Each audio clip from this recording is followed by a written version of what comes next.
Hello, I'm Chris, this is Gross Models. This is day 14 of 30 days lost in space. Today we are improving the security panel and making it an advanced security panel. As ever, Alex will introduce what we're going to do and then I shall come back and do some building.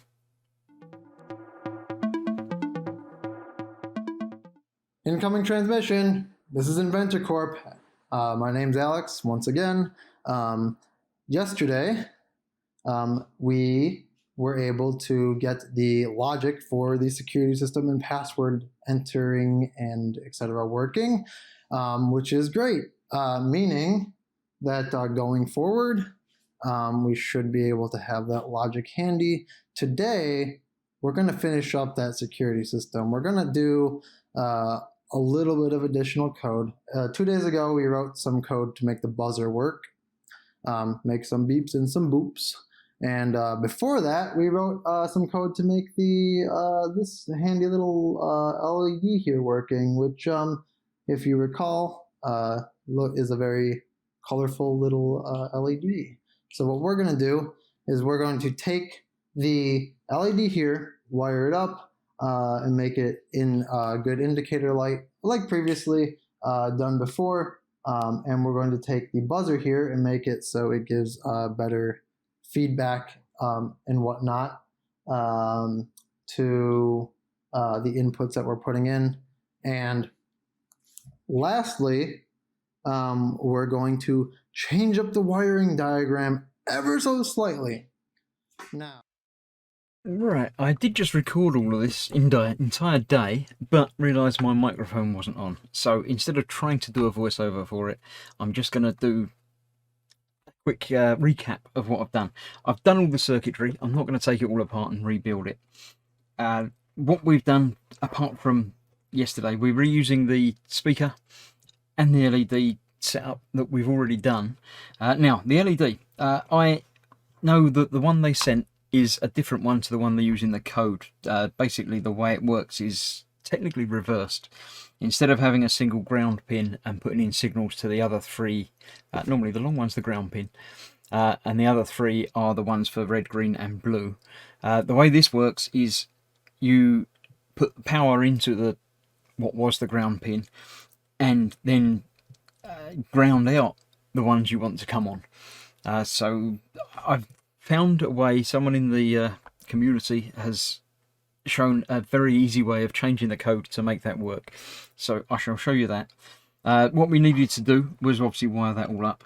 We need to shift 2 of the pins from the keypad further up because we need to use the ones with the PWM, the power management. I know it's not power management, but that's all I can get my head around now. It's power modulation, something power wave modulation, or I don't remember.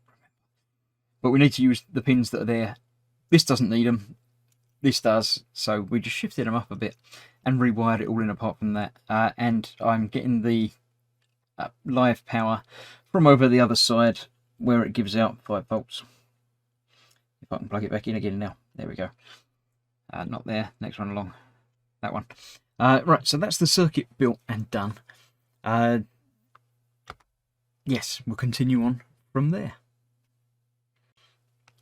And the way we're going to continue on from there is by looking at the code. Now, this is obviously the day 14 code, which I've copied from the site that provides the lessons and the videos. I've made a couple of changes to it, but I'll talk you through all of that. We're including the keypad library because we need the keypad library still. The buzzer we're using, and that is on pin 8. The RG and B pins have been relabeled on there. They were differently labelled on the file that I've downloaded, but as soon as I label them up in red, green and blue, I've put them in the correct pins there. This is the same as the other day with the password, and the same with the buttons. The numbers on here have changed because we're using different pins for the keypad now. And again, I've reversed and switched them around so that they're in the orientation that I prefer.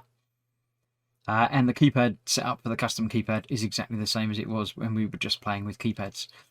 Right, Void Play Success is a new mini program. That's what the Void things are. They're like little sections that you can call and it will play through it. So this one is playing a tone on the buzzer of 370 for 1 second. It won't last for a second because we're turning it off again down here with no tone. But for all intents and purposes, it's playing the buzz tone of 370. Now, the RGB colour. This is where things change around from how it was. The way it was programmed in the code, it was 0, 1, 2, 5, 0, which makes sense to me. That's understandable. You're feeding to the green LED, so the green lights up. That's okay. You're not feeding anything to the red or anything to the blue.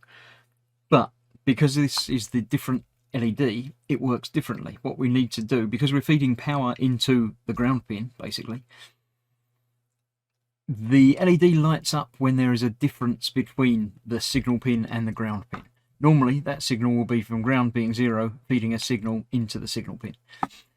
This one, because it's basically the opposite, works the opposite.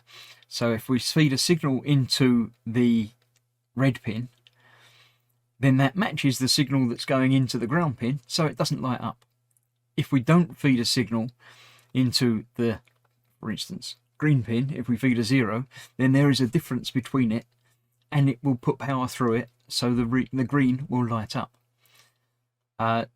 Exactly the same as the other two sections we've got down here, the play error and the play input. They play different sounds, the tone is different, and the light is different. So this one, because the 0 is being fed to the blue, will light up blue.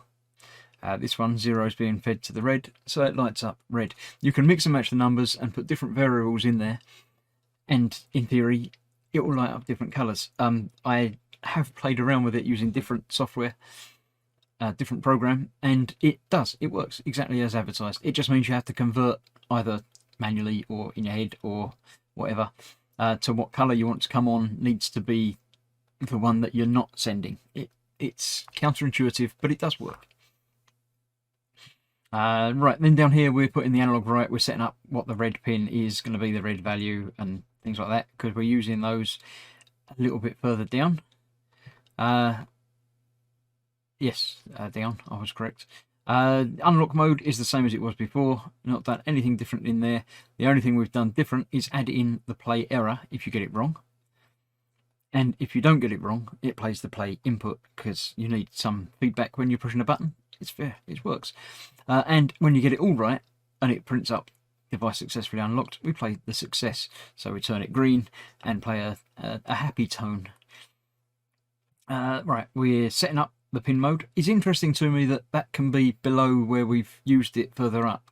It doesn't seem to matter where in the sort of setup things and whatever it is. I don't understand it, but there we go. And the RGB colour is 000, which ordinarily would be turning it all off, but for our purposes with the inverted LED, that's turning them all on, so it's giving us a bright white light. Then the same loop as we were using before, unlock mode and everything else, except putting in the red colour there, and playing the input and success, and again playing that success down there, assuming we're successful. So that's that. I shall say once again for me, but first time for you, make sure that's uploaded. We'll go to here so you can see the serial output, what happens on there. We've got the bright white light on because it's just powered up and gone in. The passcode should be 0000, so let me push the access the system button. It's asking for the password, so if we put in 0, it goes blue because we've got an input, an input, an input, and I'm going to put the wrong input in. So it goes red, access denied. You probably can't hear the sound. It's not very loud, and it's quite a long way away from the speaker, and I'm talking. But there is a slight beep, or at least for my ears it's a slight beep. Other people might hear it clearer. So let's try that again, and I'll be quiet.